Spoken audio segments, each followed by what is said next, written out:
Owen Mitchell sat alone at the corner table of Evergreen Steakhouse, watching the woman he'd been talking to disappear into the kitchen without explanation. 20 minutes of conversation, 20 minutes of connection he hadn't felt in 4 years, and she'd just walked away like he meant nothing. He pushed back his chair, ready to leave before the shame fully settled in, when the front door burst open. A woman stumbled through, soaked in snow, trembling and breathless. She locked eyes with him and said the 5 words that would change everything. "I'm so sorry I'm late. I'm your date." Owen had spent the entire drive to Evergreen Steakhouse trying to convince himself this wasn't a betrayal. His daughter Harper had wrapped her small arms around his neck that morning and whispered that Mommy would want him to be happy. She was 8 years old and shouldn't have to worry about her father's happiness. But here they were, 4 years after the accident that took Claire on Christmas Eve, and Owen still couldn't look at holiday lights without seeing the flashing red and blue of police cruisers reflected in snow. Travis had set this whole thing up. His business partner and closest friend had cornered him at the construction site 3 days ago, phone already in hand, showing him a profile picture of a woman named Autumn. "She's kind," Travis had said. "She's been through loss, too. Just one dinner, Owen." Owen had agreed mostly to stop the conversation, but also because some small part of him was tired of pretending he was fine when Harper asked why they never went to Christmas parties anymore. The restaurant smelled like pine and cinnamon when he walked in at 7 o'clock on the evening of December 20th, 5 days before Christmas. He'd worn the navy sweater Harper picked out, the one she said made his eyes look less sad. Travis had told him Autumn would be wearing a green sweater. Green sweater, dark hair, sweet smile. Owen spotted her almost immediately. A woman sat alone near the entrance, dark hair falling past her shoulders, wearing a forest green sweater. She was looking down at her phone, and something about the way she held herself made Owen think she might be nervous too. He cleared his throat softly when he reached her table. The woman looked up, and Owen saw warmth in her eyes that he hadn't expected. She smiled, genuine and reaching the corners of her eyes. Owen felt something shift in his chest, a small crack in the wall he'd built around himself. He introduced himself, stumbling over his words. She gestured to the empty chair, and Owen sat down. They started talking, and within minutes, the conversation flowed naturally. She asked about his work, and he found himself telling her about Mitchell & Sons construction. She listened like she actually cared, nodding, asking questions that showed she was paying attention. Owen asked about her family, and she told him about growing up in Denver, about loving the mountains in winter. She mentioned losing someone close to her, and the way she said it made Owen feel less alone. He talked about Claire without saying her name at first, testing the waters. The woman didn't flinch or offer empty condolences. She just nodded with soft understanding. 20 minutes passed. Owen lost track of time, which was something that hadn't happened in years. He told her about Harper, about how his daughter was the only reason he got out of bed some mornings. The woman smiled at that, said she understood what it meant to live for someone else. Owen felt a connection forming, fragile but real. Then her phone buzzed. She glanced at it, and her expression changed. Something urgent flashed across her face, and she stood quickly. She apologized, said there was something she needed to handle, and walked toward the back of the restaurant. He watched her disappear through a door marked staff only. Owen sat there, staring at the empty chair. Maybe he'd misread everything. Maybe she wasn't interested, and this was her polite way of ending the conversation. He should have known better than to hope. He was reaching for his coat when a young waitress approached. She had a nervous smile and asked if he was waiting for Miss Reed. Owen froze. The waitress explained that Miss Reed had called the restaurant about 30 minutes ago. Her car had broken down on Interstate 70 because of the snowstorm. She'd asked if someone could let her date know she was running late. The words hit Owen like a physical blow. Miss Reed, Autumn Reed, the woman he'd spent the last 20 minutes pouring his heart out to, was not his blind date. Owen felt heat crawl up his neck. He'd sat down at the wrong table. He'd told a complete stranger about his dead wife and his daughter, and she'd listened because she was polite or kind or too uncomfortable to correct him. Owen glanced toward the kitchen. She must have realized his mistake. The waitress asked if he wanted to wait for Miss Reed. She said it would probably be another 30 minutes, maybe longer depending on the roads. Owen wanted to leave, but something stopped him. Maybe it was Harper's voice in his head, telling him to try. Maybe it was exhaustion from carrying grief alone. Or maybe it was the memory of how it felt to talk to someone who seemed to understand. Owen told the waitress he would wait. She brought him water and bread. Owen sat alone, watching the door. The restaurant was decorated for Christmas. Garland wrapped around railings and tiny white lights strung across the ceiling. Soft holiday music played in the background. Owen just felt cold. 45 minutes passed. The storm outside had intensified. He could see snow swirling past the windows, thick and relentless. He thought about Harper safe at home with Travis's wife, probably watching Christmas movies. At least she was happy. The front door slammed open, and a gust of cold air swept through. Owen looked up and saw a figure stumbling inside, covered in snow. It was a woman, her hair plastered to her face, her coat soaked through. She was shaking, either from cold or exhaustion or both. When her eyes landed on Owen, she started walking toward him. She reached his table and stopped, breathing hard. Her cheeks were flushed red, and melted snow dripped from her coat. She apologized immediately, words tumbling out. Her car had died on the highway. Her phone battery had run out. She'd managed to get a ride from a stranger heading into the city, but they'd only been able to drop her off 2 miles away. She'd walked the rest of the distance through the storm because she'd promised to be here. Owen stared at her. This was Autumn Reed, his actual blind date, the woman who had just walked 2 miles through a blizzard to keep a promise to a man she'd never met. He stood up and told her it was okay. He asked if she was all right, if she needed to sit down. Autumn nodded, still apologizing, and sank into the chair across from him. The woman in the green sweater appeared then, carrying a thick blanket and a mug of hot cocoa.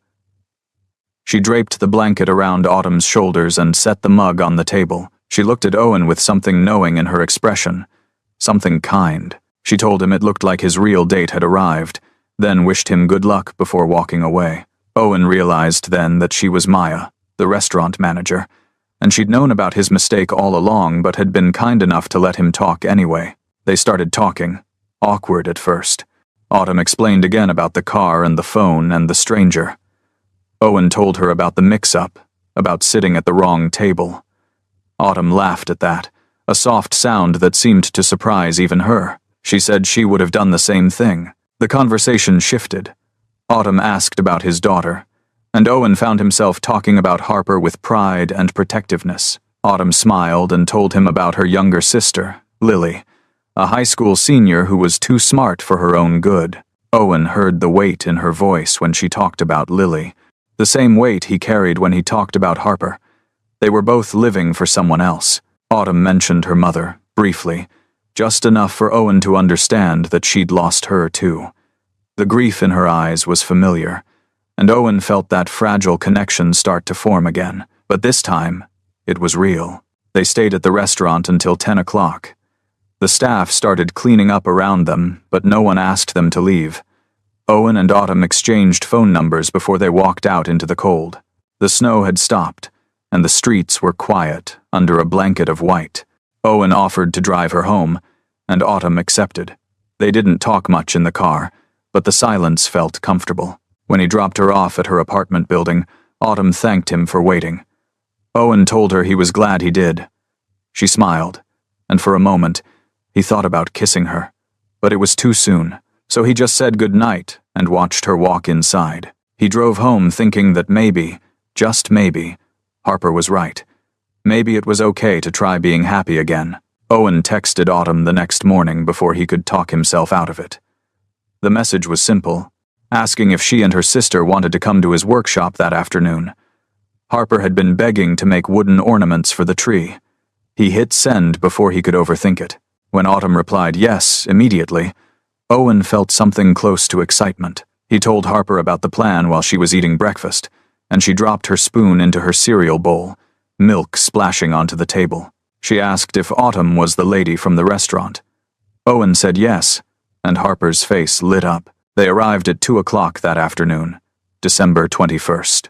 Owen's workshop was attached to the house, a converted garage that smelled like sawdust and wood stain. Harper had already set up the workbench with scraps of pine and cedar, along with sandpaper and small jars of paint. Autumn stood on the porch with a girl who had to be Lily.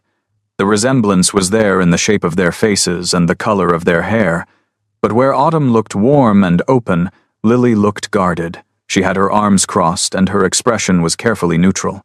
Autumn introduced them, and Lily offered a polite hello that didn't quite reach her eyes. Harper didn't notice or didn't care. She grabbed Lily's hand and pulled her toward the workshop, chattering about all the ornaments they were going to make. Lily let herself be dragged along, and Owen caught the smallest hint of a smile at the corner of her mouth. Autumn met his eyes with gratitude. The workshop became loud with Harper's voice and the sound of sandpaper scraping against wood. Owen showed them how to cut basic shapes, how to smooth the edges. Harper worked on a star, her tongue sticking out in concentration. Lily started with a simple circle, but within minutes she was asking questions about more complex designs. Owen handed her a template for a snowflake, and she bent over it with focus that reminded him of Autumn. Autumn worked beside Harper, helping her sand down the rough spots. She praised every small detail, and Harper glowed under the attention. Owen watched them together and felt something dangerous blooming in his chest. It looked too much like a family. At some point, Lily moved closer to Harper, showing her how to paint tiny details with a thin brush. The younger girl looked up at Lily adoringly, and Lily's expression softened. Autumn caught Owen's eye across the workbench and smiled, a smile that said she saw it too. They stayed until almost 6 o'clock. When it was time to leave, Harper hugged Autumn without asking permission first. She told her she smelled like cinnamon and asked if she could come back soon. Autumn promised she would, and Harper turned to Lily, suddenly shy, asking if they could be friends. Lily looked at her sister, then back at Harper, and said she'd like that. Owen drove them home because Autumn's car was still in the shop. When he pulled up in front of their apartment building, Autumn thanked him again. She told him she couldn't remember the last time Lily had smiled like that. Owen said he was glad. He watched them walk inside, already thinking about when he could see them again. The next day, December 22nd, Autumn invited them to her apartment to bake gingerbread cookies. Harper had been talking about it non-stop. Owen felt the same restless energy. He wanted to see Autumn again. Autumn's apartment was small, tucked into an older building on the east side of Denver. The furniture was mismatched but clean, and there were handmade decorations everywhere. Paper snowflakes hung from the ceiling, and a tiny artificial tree sat in the corner. It was the kind of place that felt like home despite its size. The kitchen was barely big enough for all of them, but they made it work.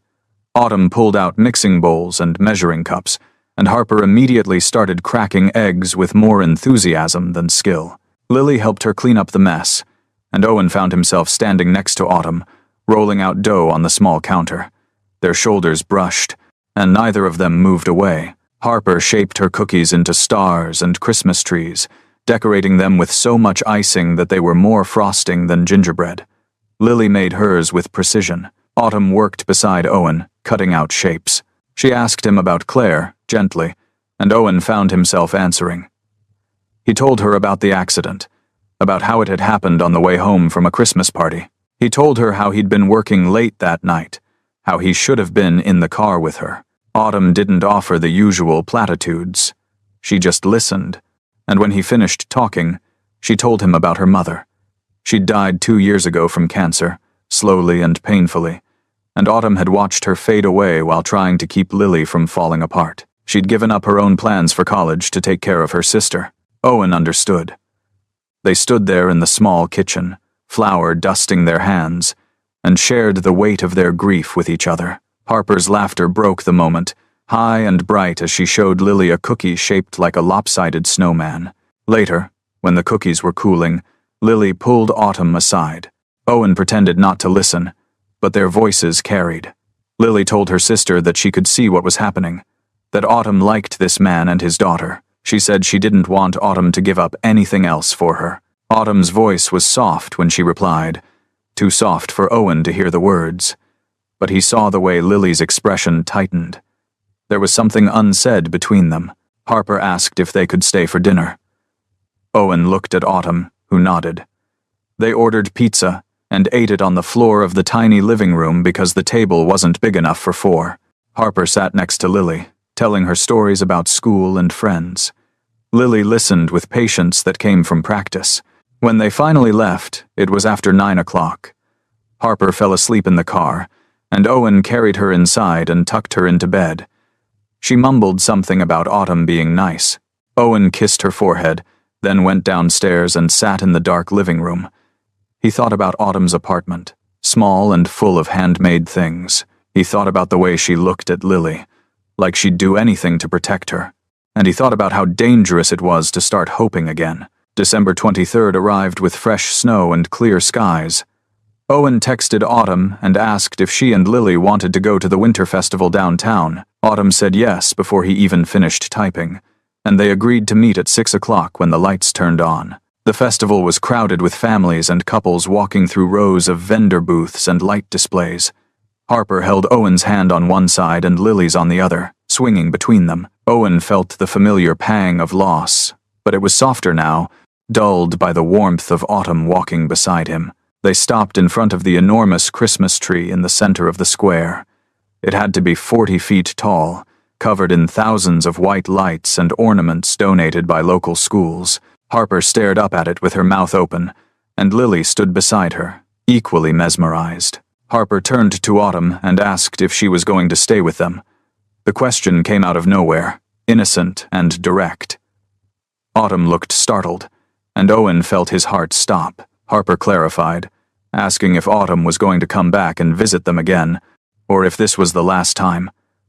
There was fear in her voice, the kind that came from losing someone before. Autumn knelt down so she was eye level with Harper. She told her she wasn't going anywhere. She promised she'd come back as many times as Harper wanted her to. Harper threw her arms around Autumn's neck, and Autumn held her tight. When she stood up, her eyes met Owen's, and there was something in her expression that looked like a promise. They walked through the rest of the festival, stopping to buy hot chocolate and roasted chestnuts. Lily and Harper ran ahead, pointing at lights and laughing. Owen and Autumn followed behind, their hands brushing but never quite holding. Owen thought about reaching for her hand a dozen times but couldn't make himself do it. When they got back to the car, Harper was yawning. Owen drove them back to Autumn's apartment, and this time, when he walked them to the door, Autumn touched his arm. She thanked him for the evening, for including them, for making Lily smile. Owen told her it was easy because she made Harper happy. They stood there in the cold hallway, close enough that Owen could see the snowflakes melting in Autumn's hair, and he almost kissed her. But Lily opened the door then, and the moment broke. Owen drove home thinking about promises and how easy they were to make and how hard they were to keep. He thought about Claire and the promises he'd made to her. He thought about Harper and the promise he made every day to keep her safe. And he thought about Autumn and the promise in her eyes. He wanted to believe in second chances. Christmas Eve morning arrived bright and cold. Owen woke up to Harper jumping on his bed, telling him it was Christmas Eve and they needed to make pancakes. He dragged himself downstairs and started breakfast, letting Harper crack the eggs and stir the batter. She talked non-stop about Autumn and Lily, about how maybe next year they could all celebrate Christmas as a family. Autumn called while they were eating. She asked if she could come over to make breakfast with them, said she had a recipe for cinnamon rolls her mother used to make. Owen said yes without thinking, and an hour later, she was standing in his kitchen, flour on her hands and a smile on her face. Harper attached herself to Autumn's side immediately. The kitchen smelled like sugar and cinnamon, and Harper was covered in dough by the time the rolls went into the oven. Autumn helped her wash her hands, laughing at the younger girl's running commentary. Owen stood back and watched them together, and he felt something shift inside him. It wasn't just hope anymore. It was something deeper, something that felt like the beginning of healing. They ate the cinnamon rolls at the kitchen table, warm and sticky and perfect. Harper declared them the best thing she'd ever tasted. Owen poured coffee for both of them, and they sat there in comfortable silence while Harper ran off to play. Autumn looked around the kitchen, taking in the family photos on the walls. She told Owen his home felt warm, felt lived in. Owen said it was because of Harper, that she kept him from disappearing into the grief. Autumn understood.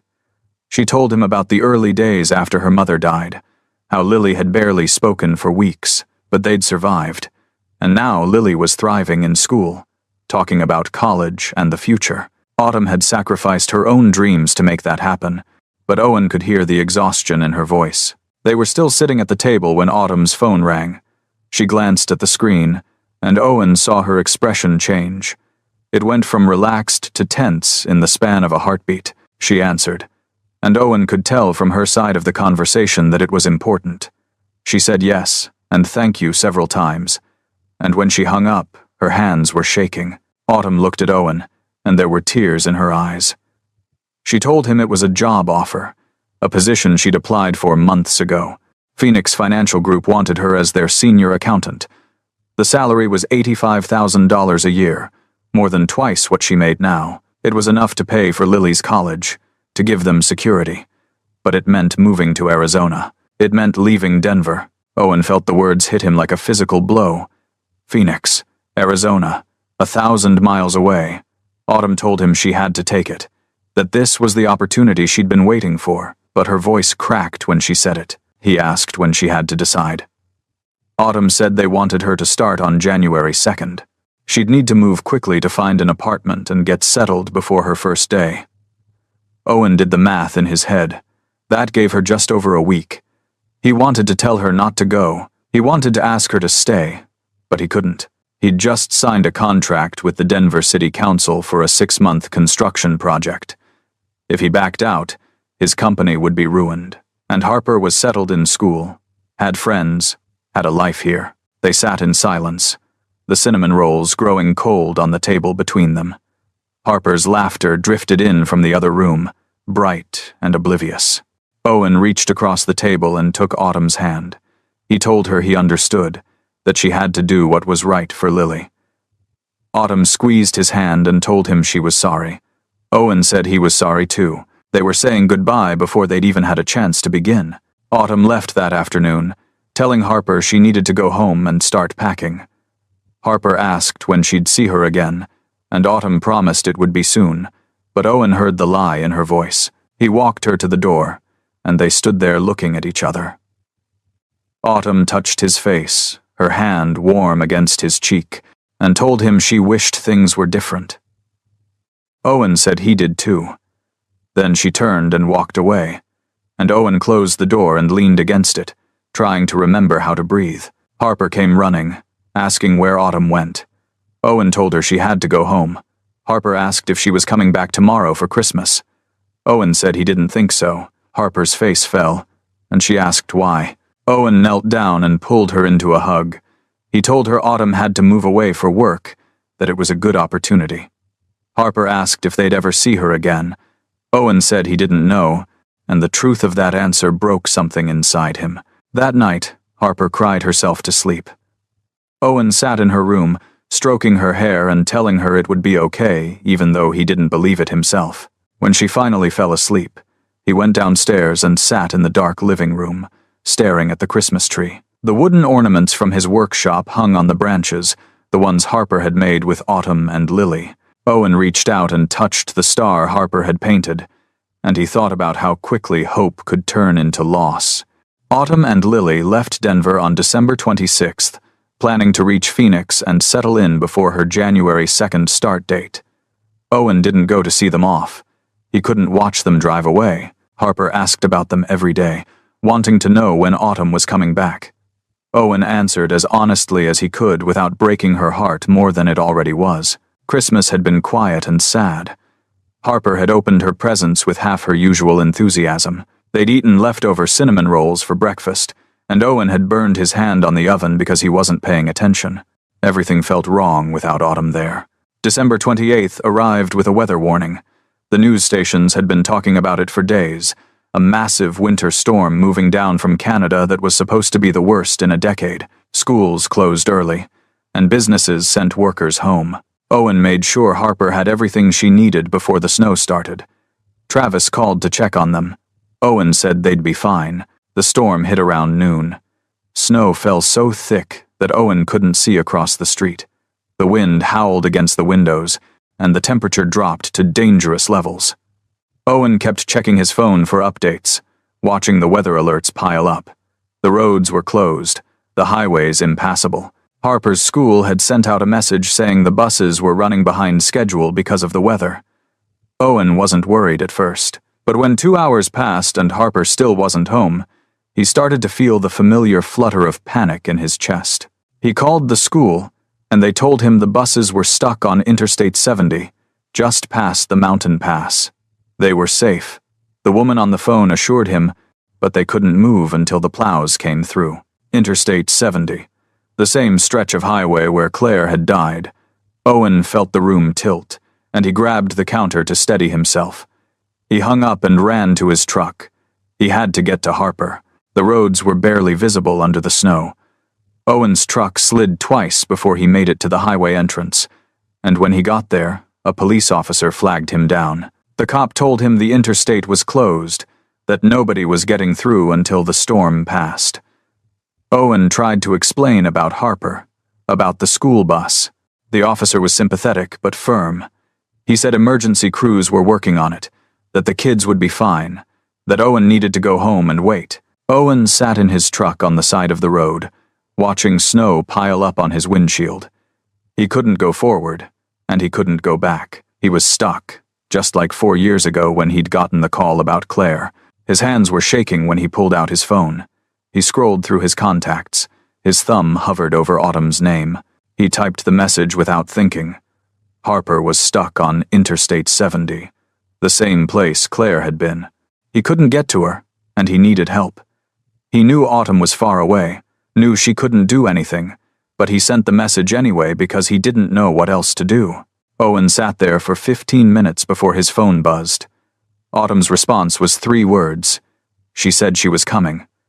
Owen stared at the screen, not understanding, but his phone rang then, and it was Autumn's voice on the other end, tight with determination and fear. She told him she'd never actually made it to Phoenix. She and Lily had only gotten as far as Colorado Springs before Lily got sick with a bad flu. They'd checked into a hotel to wait it out, planning to finish the drive once Lily felt better. But now Autumn was getting in the car, and she was heading north. Owen tried to tell her not to come, that the roads were too dangerous. Autumn cut him off. She told him Harper needed her, and that was all that mattered. Owen heard the tremor of fear underneath the determination. He wanted to tell her to stay safe, to turn around, but he couldn't make the words come out because he needed her to come. Autumn hung up, and Owen sat in his truck, praying. He prayed that Autumn would make it safely, that Harper would be okay, that he wouldn't lose anyone else. The cop knocked on his window and told him he needed to move. Owen drove home in a daze. Travis showed up an hour later, letting himself in with the spare key.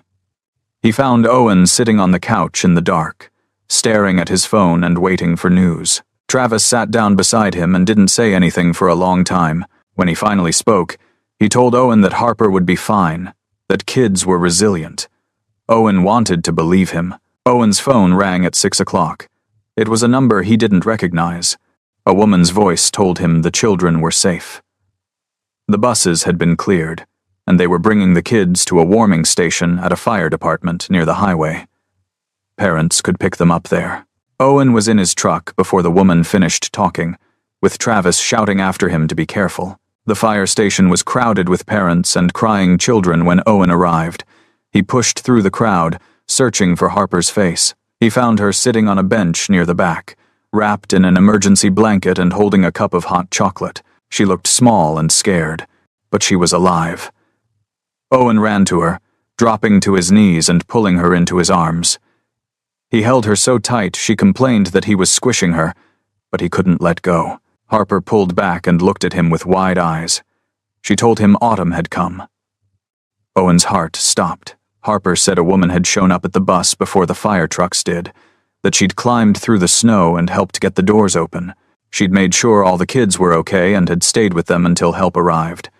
Harper said the woman had known her name, had asked if she was Owen Mitchell's daughter.